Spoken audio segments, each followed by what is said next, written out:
तो हम चर्चा कर रहे थे कि जो पूजनीय गृह त्यागी हैं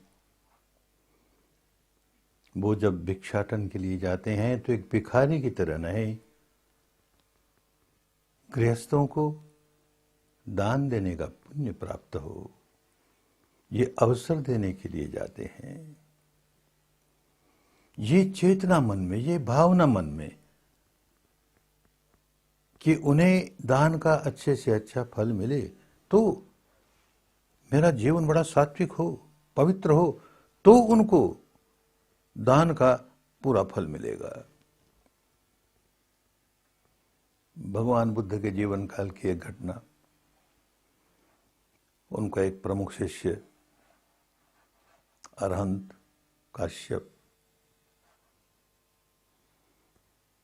लोग आतुर कि सुबह सुबह इनके भिक्षा पात्र में हम भोजन डालें। वो जानता है कि जितने धनवान हैं, रईस हैं, उनके मोहल्ले में भिक्षाटन के लिए जाना, इसका मतलब ये हुआ कि बहुत अच्छा भोजन मिलेगा, बड़ा स्वादिष्ट मिलेगा। नहीं, इनको तो पुण्य देने वाले अनेक लोग होंगे, मुझे तो गरीबों को पुण्य देना है। तो रोज सुबह गरीबों के मोहल्ले में जाए जहां बहुत गरीब लोग रहते हैं, थोड़ी सी भिक्षा मिले, रूखा सूखा मिले, अरे इनको पुण्य का लाभ मिला, दान के पुण्य का लाभ मिला, इस मोद में गरीबों के मोहल्ले में जाए।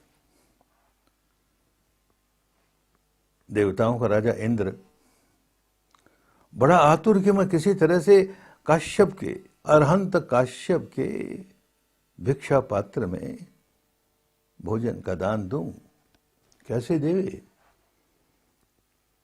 तो उसने एक जुलाहे का रूप धारण किया, एक टूटी फूटी झोपड़ी बनाई और उसमें एक करघा रख करके और काट रहा है। देख रहा अभी काश्यप निकलेंगे इस रास्ते से, तो जब काश्यप निकले उस रास्ते से तो अपना कातना बुनना छोड़ करके उनको भोजन दान देता है। अब वो इंद्र के हाथ का दिया हुआ भोजन है, देवताओं का दिव्य भोजन है, इतनी दिव्य सुगंधी है उसमें। अरे मैं गरीब मोहल्ले में से निकल रहा हूं, ये क्या हुआ? काश्यप देखते हैं कुछ गड़बड़ है, तो अपने ज्ञान की दृष्टि से, दिव्य दृष्टि से पहचानता कि इंद्र है, जुलाहे का भेष दे करके और भिक्षा देकर पुण्य कमाया चाहता है। तो कहता है, देख मैं गरीबों को पुण्य प्राप्त करने के लिए निकलता हूं। भिक्षु निकलता है तो कैसे गृहस्थ को पुण्य प्राप्त हो, लक्ष्य ही है। तो मांगने वाला भी पुण्यशाली, देने वाला भी पुण्यशाली, दोनों धर्म पके तो मंगल ही मंगल हो, मंगल ही मंगल हो। और अगर मांगने वाला चाहता है कि मुझे ज्यादा से ज्यादा मिले, ज्यादा से ज्यादा मिले, ये चाहिए वो चाहिए, गृहस्थ के घर के सामने माई रोटी दे, बाबा रोटी दे, तेरे बच्चे जिए, तेरे घर में लक्ष्मी अटूट हो जाए, इत्यादि इत्यादि, इस तरह की ये भिखमंगों की बात है। गृह त्यागी सन्यासी के नहीं, भिक्षु के नहीं। भगवान ने एक बार कहा, किसी को दूर भगाना हो, किसी को दूर भगाना हो तो बस एक अच्छा तरीका है, मांगना शुरू कर दो। ये चाहिए रे, ये चाहिए रे, ये दो रे, वो दे रे, घबराएगा, भाग जाएगा, नजदीक नहीं रहेगा। मांगना नहीं, बिन मांगे मोती मिले और मांगे मिले न भीख। मांगने की बात नहीं, बिन मांगे मोती मिले, ये धर्म की बात, ये पूजा की बात, पूजनीय की पूजा। इसी प्रकार बिन मांगे है दूध बराबर, जो मिलता है पात्र में बिना मांगे मिलता है तो दूध बराबर, और मांगे मिले सो पानी, वो तो पानी है। और कहे कबीर सो रक्त बराबर जामे खींचा तानी। जहां जोर जबरदस्ती है, मुझे ये दे, नहीं दूंगा, ये दे, खींचा तानी है, वहां तो रक्त के बराबर है। अरे कहाँ दूध और कहाँ पानी, उससे भी गया गुजरा। ये भारत की पुरातन परंपरा। एक सन्यासी, एक गृह त्यागी, एक भिक्षु मांगने के लिए बाहर नहीं निकलता, खींचातानी के लिए बाहर नहीं निकलता। लोगों को पुण्य मिले, उनको अवसर मिले जिससे कि वो पुण्य प्राप्त करे, मांगना नहीं। हमने देखा वहां पर भिक्षुएं कतार जा रही है, मुंह से एक आवाज नहीं निकलती, नजर नीची है, किसी गृहिणी के चेहरे पर नजर न उठ जाए, नजर नीची है, नपे तुले कदमों से चलते हैं, मुंह बंद है, मंगल कामना भी अंदर ही अंदर, तेरा मंगल हो, तेरा कल्याण हो, मुंह से नहीं बोलेंगे। मांगना ये गृह त्यागी का धर्म नहीं है। तो कहा गया कि आब गया, आदर गया और नैनन गया स्नेह, ये तीनों तब ही गए जब ही कहा कुछ देह। जैसे कहा कि ये दो मुझे, अरे कहां आब रह गया, कहां आदर रह गया, कहां स्नेह रह गया, सब खत्म हो गया। गृह त्यागी के लिए एक आदर्श है, उस आदर्श के अनुसार चलना चाहिए। गृहस्थों के लिए भी एक आदर्श है कि वे गृह त्यागियों का सम्मान करें। घर बार छोड़ा है, जहां ये रहता है वहां ये चूल्हा नहीं जला सकता, कच्ची सामग्री नहीं रख सकता, कच्चा अनाज नहीं रख सकता, भिक्षा पात्र में जो मिल गया वही खाएगा। तो ये सारा जीवन अपना लोक कल्याण में लगाया हुआ है, लोगों को धर्म सिखाने में लगाया हुआ है। इस व्यक्ति के जो नेसेसिटीज है, जो आवश्यकताएं हैं, उसकी पूर्ति करनी है। तो पुरातन भारत में जहां धर्म धर्म था, संप्रदाय नहीं, धर्म धर्म था, देखें क्या हालत थी।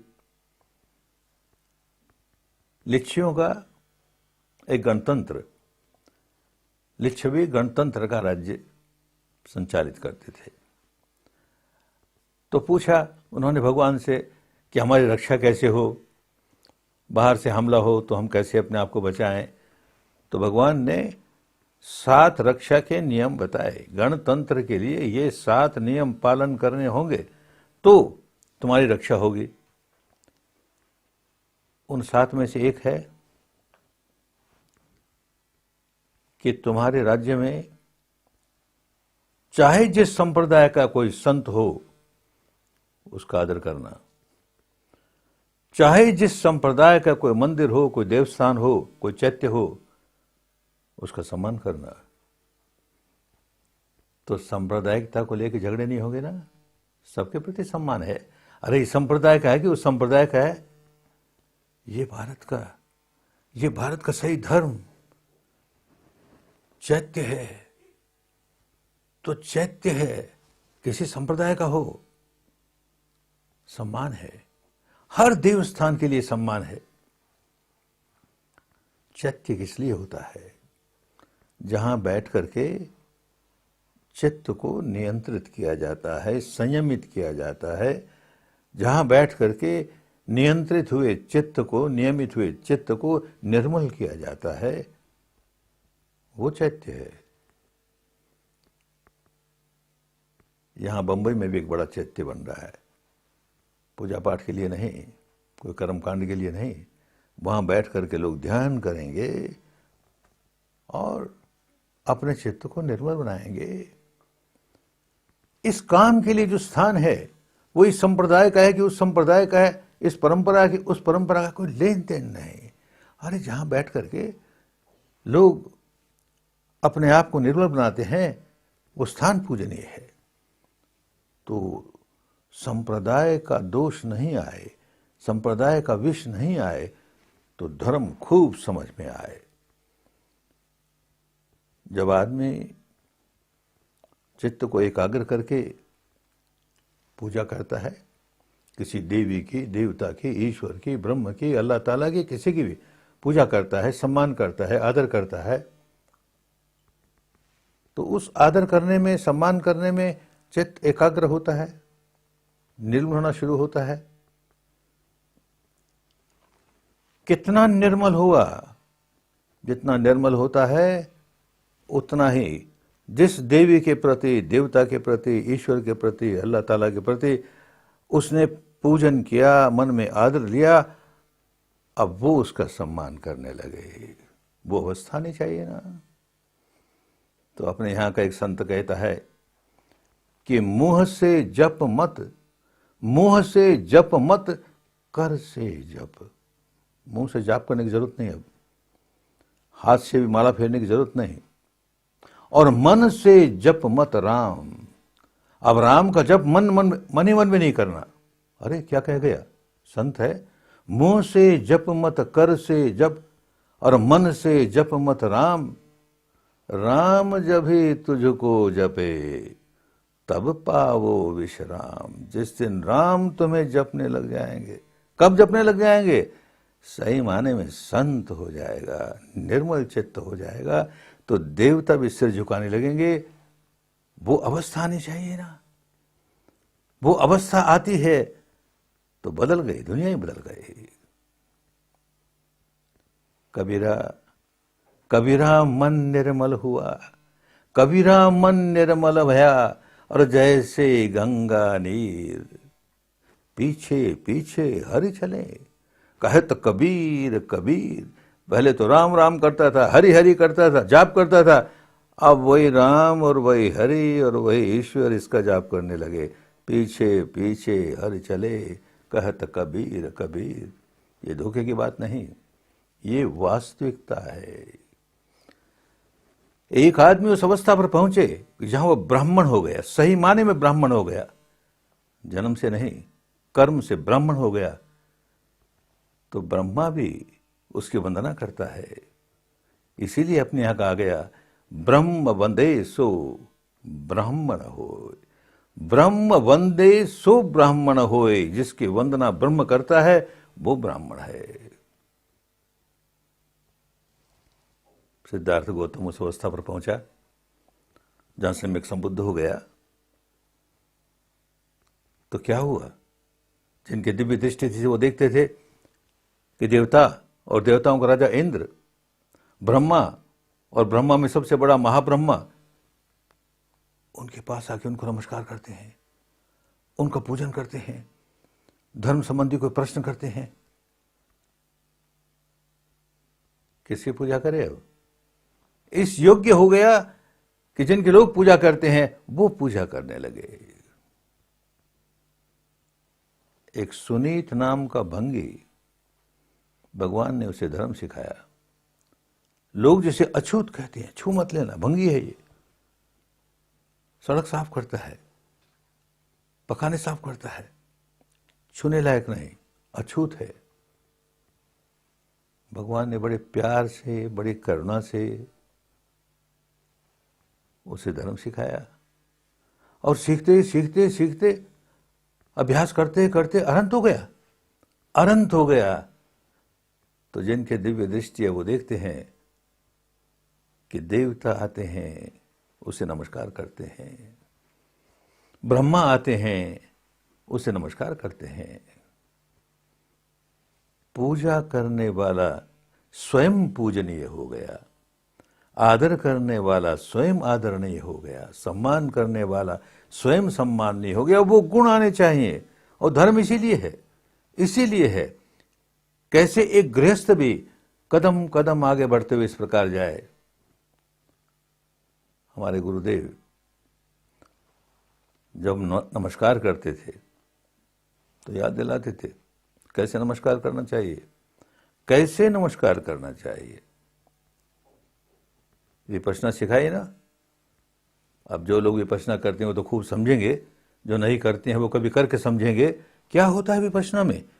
ये ठोस जैसा शरीर, ये ठोस जैसा शरीर चैतन्य ही चैतन्य हो गया, चिन्मय ही चिन्मय हो गया। जो मृण्मय था वो चिन्मय हो गया। केवल तरंगे ही तरंगे, तरंगे ही तरंगे, पुलक रोमांच, पुलक रोमांच, तरंगे ही तरंगे उत्पन्न होती है, नष्ट होती है।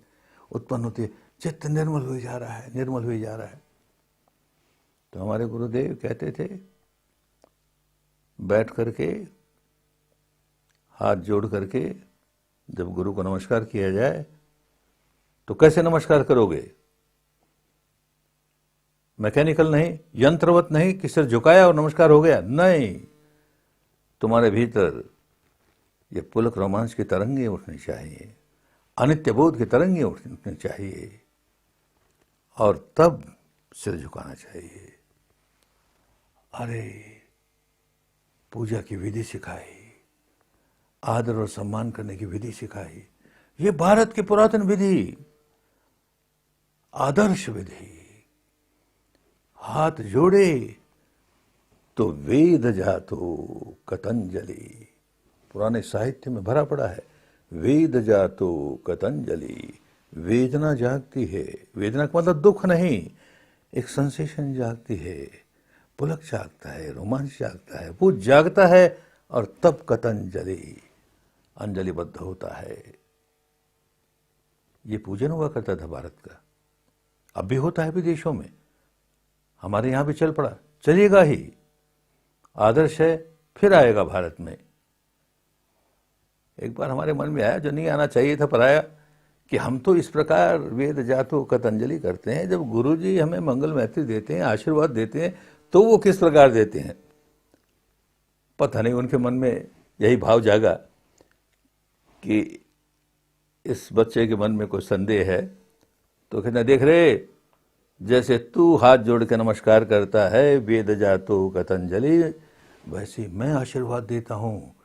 तो सारा शरीर, या तो हृदय स्थान पर, या नासिका के नीचे ऊपर वाले होठ पर, या सिर पर तरंगे जागती है।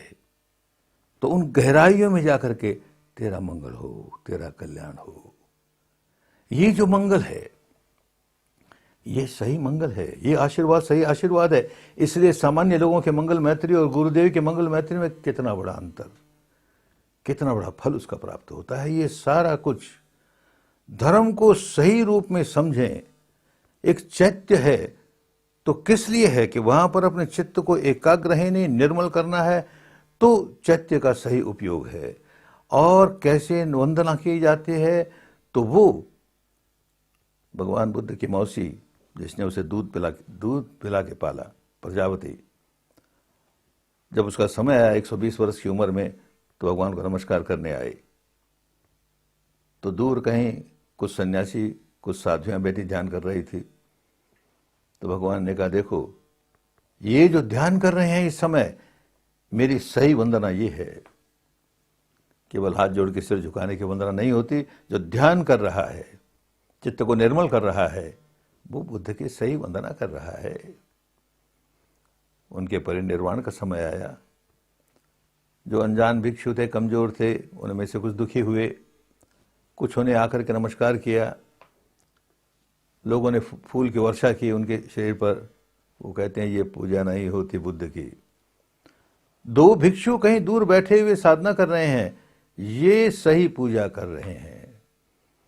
यही बुद्ध का सही पूजन है, ये बुद्ध की सही वंदना है। एक व्यक्ति पूजा करता है और चाहता है ये मिल जाए रे, वो मिल जाए रे, तो सकाम पूजन है।